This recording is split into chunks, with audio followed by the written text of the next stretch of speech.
to the Tuesday, November 30th, 2021 Public Works Committee meeting. Now it's time for roll call and determination of quorum. Evans. Stroman. Here. Roberts. Here. Jones. Here. Armstrong. Here. A quorum is present. Thank you. And now it's time for adoption of the agenda. Move approval. I have a motion to approve by Councilman Jones and a second by Councilman Stroman. All in favor? Aye. All opposed? Motion passes.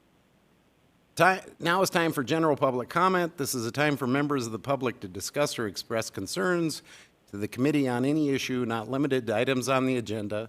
Action will not be taken at the meeting on any issue not on the agenda, except by placement on the agenda by unanimous vote of the council members present. I don't see any general public comment. Nobody jumping up and down, so I will. Yours is general? I thought you were, oh, okay. All right, then you have the podium.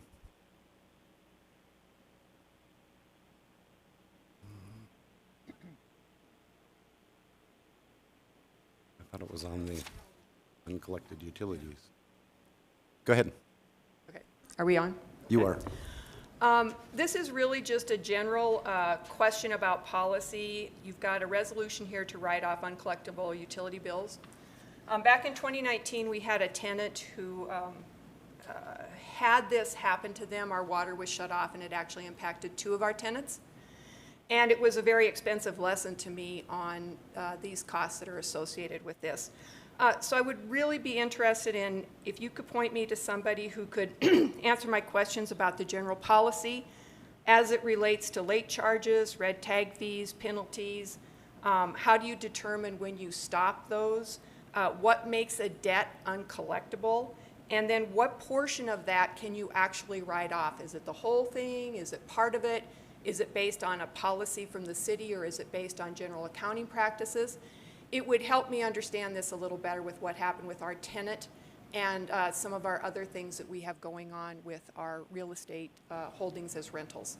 So again, I know it's not a question that can be answered here, but if you can direct me to somebody who could answer those very specific policy questions, I would greatly appreciate it. By the way, Mr. Roberts knows me, but I'm Carla Schanzenbach, and 40 St. Francis Street in Rapid City. So thank you for your consideration. Thank you so much, Carla. So now I will close general public comment. We'll move on to consent items, items 1 through 17, and I will open public comment there. I don't have anything in front of me except for the one that I thought was yours, Carla. So I will close general public comment. We'll move on to consent items 1 through 17. At this point, I will let staff speak on any items that they want to speak on, or all the items. Thank you, Mr. Chairman. We're going to kind of divide and conquer here. I'm going to speak to 3 items. City Engineer Ben Ganji will speak to a number of them, and I would imagine Mr. Biegler will have some comment on some. So I'll get started on items 2 and 3, and those are the uncollectible, the write-off of uncollectible debt. I don't know if you all recall, but when we were doing our working sessions, we brought this item forward, and we actually had a number of years. We went back, I think, to 2012 and wrote off all the debt that we had out there that was uncollectible. It's just a sound financial practice to write off your uncollectible debt, so it's not shown on the books. That's more of an accounting question. I'm sure if Finance Director Assumption was here, she could give us an idea of that. Anyway, if you look at the attachment of the uncollectible debt that's out there is for the year 2018. And the reason that it's the year 2018 is when we have people that default on their payments to us, we send it to a collection agency. So that collection agency works on that, trying to collect that date or that debt for some time. And then there's a point in time where we just have to write it off. That doesn't mean we won't ever not collect it. Certainly if one of those entities or individuals on that list were to come and want to open an account with us again for service, we would collect that back debt at that time. So that doesn't happen very often, but that is one way that we do try to collect that old debt. So that is item number 2. Item 3, on the other hand, is sometimes people are owed credits. If they move out and we refund the deposit and there's no forwarding address, we do our very best to locate these folks, but there's sometimes that we just cannot find people. And then, as you can see, it's only about $700, I believe, for the year 2018. I believe at some point then we also turn that over to the state of South Dakota, their Department of, I'll get that wrong, I don't think it's revenue, but state treasurer with unclaimed property. So I believe that sits out there for people to claim it if they check the state website. I'm going to move on to item number 9. Item 9 is a resolution to submit for financial assistance for the construction of improvements out at our water reclamation facility. This is not the first time you've seen similar items. In fact, the last meeting we set for public hearing next week, so next Monday there will be a presentation by the Black Hills Council of Local Governments and other individuals. We have to do a public hearing. This resolution does not bind us to any financial commitment.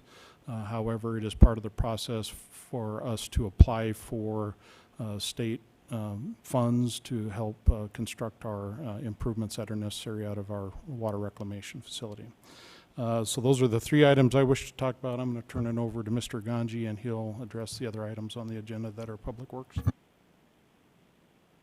Okay, Mr. Tech, Councilman Jones has a question on one of the items. Thank you, Chairman Roberts. Not a question, but just a comment on item number 2, the writing off of the uncollectible amounts. Our fire chief was in here several weeks ago, bringing forward uncollectible debt from several years back and trying to clean up their books as well. And it's every time we have to get rid of uncollectible debt, it impacts all the taxpayers and citizens in Rapid City. Someone doesn't pay their part of the bill, everyone else has to pick it up. And so it falls on all of us to make sure we pay our bills, and we encourage those around us to take care of those, because we have to pay more, those of us who pay have to pay more when those people who choose not to pay bail out. There's a difference between can't pay and won't pay. And if you can't pay, that's understandable. But when you choose not to pay and just won't pay, that hurts all of us. So it's important for our community to know that we have to absorb this, because there are people who either can't or won't pay, and we need to do everything we can to encourage people to pay their bills so it doesn't impact all of us negatively. Thank you. Thank you.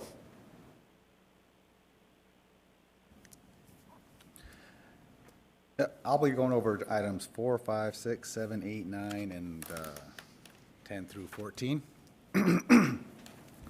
Items 4 and 5 are standard business final change orders for 2 of our CIPs.